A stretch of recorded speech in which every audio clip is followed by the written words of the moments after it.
तो गवर्नमेंट ने जब इमरजेंसी इम्पोज किया तो गवर्नमेंट ने इमरजेंसी के दौरान क्या क्या स्टेप्स उठाए, क्या क्या एक्शंस लिए गए और कैसे गवर्नमेंट ने इमरजेंसी को अपने फायदे के लिए यूज किया, that is exactly what we are going to look at here. वो answering the question what happened during emergency. मतलब गवर्नमेंट ने एक बार इमरजेंसी तो इम्पोज कर दी, उसके बाद उस इमरजेंसी का गवर्नमेंट ने फायदा कैसे उठाया, क्या हुआ इमरजेंसी के टाइम पे। The first thing that happened is ban on strikes and protests, opposition members arrested on preventive detention। तो इमरजेंसी जब एक बार डिक्लेयर हो जाती है तो ये जो प्रोटेस्ट एक्टिविटी है या ये जो स्ट्राइक्स कंडक्ट होते हैं ये सारी चीजें बंद हो जाती है। ये सब तुम और नहीं कर सकते हो क्योंकि पूरे कंट्री में इमरजेंसी चल रही है।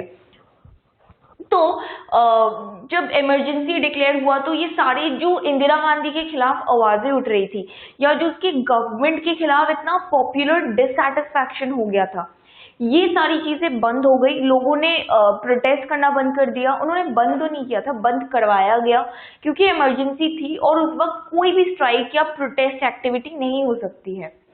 और ऑपोजिशन जो मेंबर्स है, मतलब ऑपोजिशन पॉलिटिकल पार्टीज के जो मेंबर्स है उन्हें उठा के जेल में डाल दिया जाता था और प्रिवेंटिव डिटेंशन के बेसिस पे डाला जाता था। हमने प्रिवेंटिव डिटेंशन का पहले पढ़ा कि जो है इसमें कोई जस्टिफाइबल रीजन भी नहीं दिया जाता है और उन्हें मजिस्ट्रेट के पास भी नहीं लेके जाते हैं और मतलब सिर्फ इस बेसिस पे अरेस्ट करते हैं कि कोई वो क्रिमिनल एक्टिविटी कर सकते हैं, अभी तक किए नहीं है।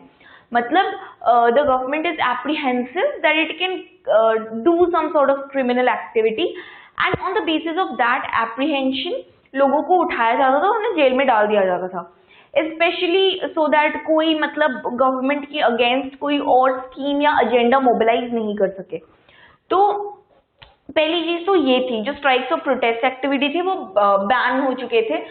Also the government banned the RSS. RSS, as we know, is a political party and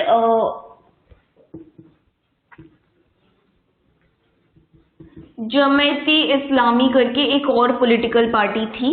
government ने इन दोनों को बैन कर दिया था, द राष्ट्रीय स्वयं Sevak Sangh and the जमायती Islami. Government ने इन दोनों पॉलिटिकल पार्टीज को बैन कर दिया था इमरजेंसी के दौरान और जो स्ट्राइक्स और प्रोटेस्ट एक्टिविटी थे उन पे भी रोक लगा दिए गए और ऑपोजिशन के मेंबर्स को बिना किसी रीजन, बिना किसी जस्टिफाइबल वैलिड रीजन उन्हें जेल में डाल देते थे, जस्ट सो दैट वो कोई और मतलब गवर्नमेंट के अगेंस्ट कोई और स्कीम नहीं कर सके या कोई और एजेंडा मोबिलाइज नहीं कर सके। The second thing is press censorship, cut electricity supply, mandated prior approval. Okay, तो क्या हुआ था जब गवर्नमेंट इमरजेंसी इम्पोज करने वाली थी या जब इंदिरा गांधी ने इमरजेंसी इम्पोज किया था 25 जून की रात को, सारे जो प्रेस हाउसेस थे सबको इलेक्ट्रिसिटी सप्लाई सबका बंद कर दिया गया, राइट। सो सारे ऐसे ऑफिसेज में, प्रेस ऑफिसेज में इलेक्ट्रिसिटी का सप्लाई बंद कर दिया गया ताकि वो कोई न्यूज़पेपर प्रिंट नहीं कर सके, ताकि वो गवर्नमेंट के अगेंस्ट और कुछ बोल नहीं सके।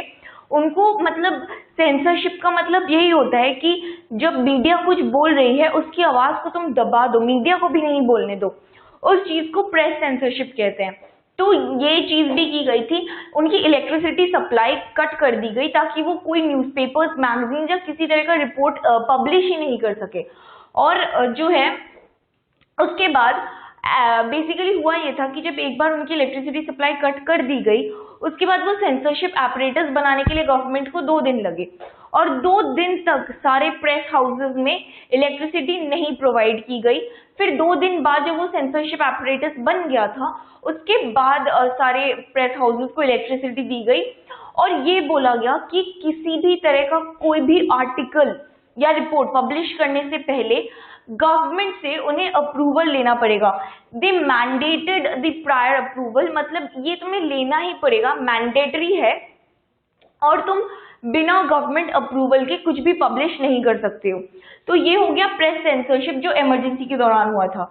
The third thing is suspension of fundamental rights, this FR over here means fundamental rights. तो फंडामेंटल राइट्स जो लोगों के हैं, जो हमने डिस्कस किया था, right to life, right to property, right to freedom of speech, ये सारी जो राइट्स हैं बेसिक इंडिविजुअल की जो राइट्स होती हैं, उन सबको सस्पेंड कर दिया जाता है और लोगों के पास कोई राइट्स नहीं है। अभी जैसा गवर्नमेंट बोले वैसा उनको करना पड़ेगा। और हमारे फंडामेंटल राइट्स में एक और ऐसा राइट आता है जो बहुत ही इंटीग्रल होता है इन बाकी के राइट्स को प्रोटेक्ट करने के लिए, एंड वो होता है the right to move to court in order to restore your fundamental rights. मतलब तुम्हारे फंडामेंटल राइट्स के साथ अगर छेड़खानी की गई, अगर किसी ने तुम्हारे राइट्स के अगेंस्ट जाके कुछ किया, तुम्हें किसी तरह का नुकसान पहुंचाया, तो तुम कोर्ट में जा सकते हो और उस इंसान के खिलाफ या उस ऑर्गेनाइजेशन के खिलाफ तुम कंप्लेन लिखवा सकते हो, and then the court will take necessary action. Your matter will go for trial, the case will go for trial and the court will take necessary action, and that is how you can get your fundamental rights restored. तो जब fundamental rights emergency के दौरान suspend कर दिए गए थे, तो ये राइट भी सस्पेंड हो गया था कि तुम कोर्ट के पास जाके कंप्लेन लिखवा सको कि मेरे फंडामेंटल राइट्स का इस तरह से अब्रिजमेंट हुआ है या इस तरह से मेरे साथ गलत किया गया है, and I want justice for that, I want action to be taken. ये चीज भी उस वक्त सस्पेंड हो गई। गवर्नमेंट ने इमरजेंसी के दौरान ये पावर भी ले लिया था, right. And the fourth thing is changes in constitution. जैसा कि हमने पहले पढ़ा कि गवर्नमेंट ने लोगों के फंडामेंटल राइट्स को, स्पेशली राइट टू प्रॉपर्टी जो थी, उसको उसके साथ छेड़खानी करने के लिए बहुत सारे नए तरीकों का डिस्कवर किया, बहुत सारे नए आइडियाज लगाए, पर हर चीज में जुडिशरी ने रोक लगा दी। हर बार जुडिशरी बोलती रही कि ये गलत है, तुम लोगों के साथ ऐसा नहीं कर सकते हो। तो जब पूरा डेमोक्रेटिक फंक्शनिंग जो है वो सस्पेंड हो चुका है, जब इमरजेंसी लग चुकी है, तब सिर्फ गवर्नमेंट के पास पावर है, सिर्फ उसी के हाथ में पावर है, वो कुछ भी कर सकता है। उस वक्त गवर्नमेंट उस चीज का फायदा उठाया और गवर्नमेंट कॉन्स्टिट्यूशन में काफी सारे चेंजेस ले आई, और उसमें से एक चेंज था द 42nd अमेंडमेंट। अब 42nd अमेंडमेंट क्यों इंपॉर्टेंट है? जो गवर्नमेंट ने कॉन्स्टिट्यूशन में चेंजेस की थी उनमें से एक था 42nd अमेंडमेंट, और 42nd अमेंडमेंट की वजह से क्या हुआ था कॉन्स्टिट्यूशन में, जो लेजिस्लेशन का ड्यूरेशन था, राइट, जो एक लेजिस्लेचर में जितने लोग हैं, the people who are within the legislature, इसका जो ड्यूरेशन है ये पहले 5 साल हुआ करती थी, अब इस 42nd अमेंडमेंट के बाद ये 6 साल की हो गई। Means the tenure of the legislature, the duration of the legislature was increased from 5 years to 6 years, right. So this is one of the changes जो गवर्नमेंट ले आई थी इमरजेंसी के दौरान। This is the 42nd amendment. Also government एक और amendment ले गई थी, गवर्नमेंट ने एक और चेंज किया था कॉन्स्टिट्यूशन में, which is that you can not question the election और you can not declare the election of the prime minister, the president or the vice president as invalid. So you cannot question the election of prime minister,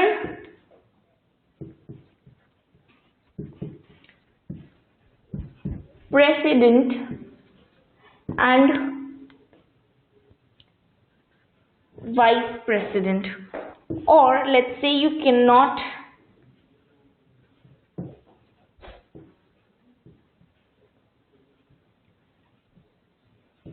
declare them invalid. क्योंकि जो इंदिरा गांधी के साथ हुआ था, जो election petition Rajnarayan ने sign किया था और जिसकी वजह से इंदिरा गांधी का इलेक्शन जो है वो इनवैलिड डिक्लेयर कर दिया गया था और उन्हें एमपी के पोजीशन से हटा दिया गया था। She was no more, she could remain no more a member of the parliament.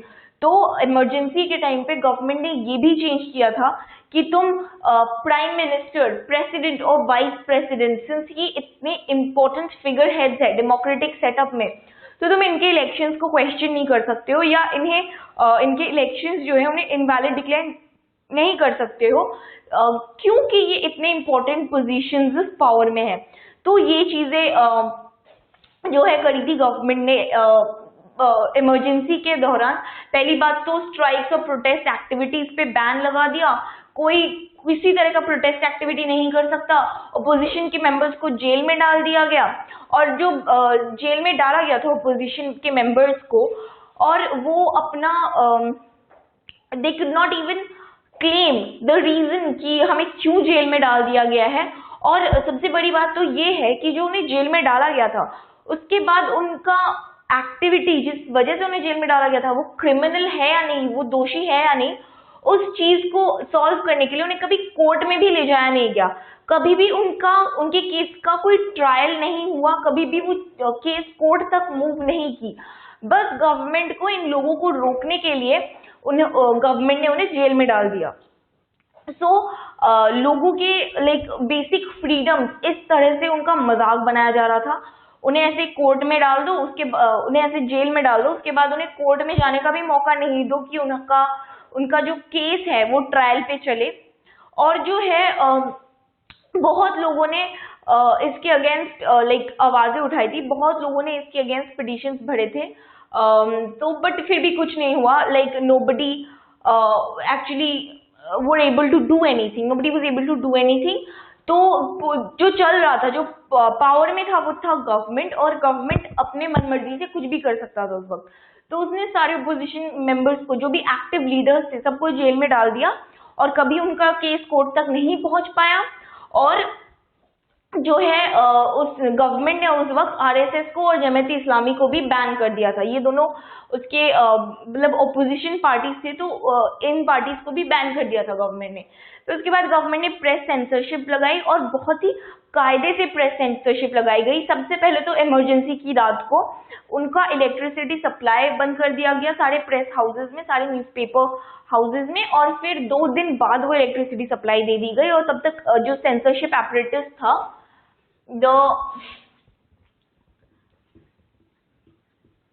Censorship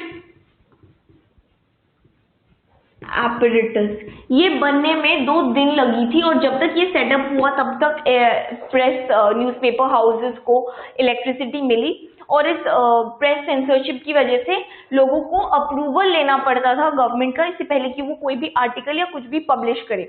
तो ये थी सेकंड चीज। फिर लोगों की फंडामेंटल राइट्स को सस्पेंड कर दिया गया, कोई अपने हक के लिए लड़ नहीं सकता था, कोई कोर्ट भी नहीं जा सकता था ये बोलने के लिए कि मेरे साथ ऐसा गलत हुआ है, मेरे फंडामेंटल राइट के साथ गलत हुआ है और मुझे इसके खिलाफ एक्शन लेना है।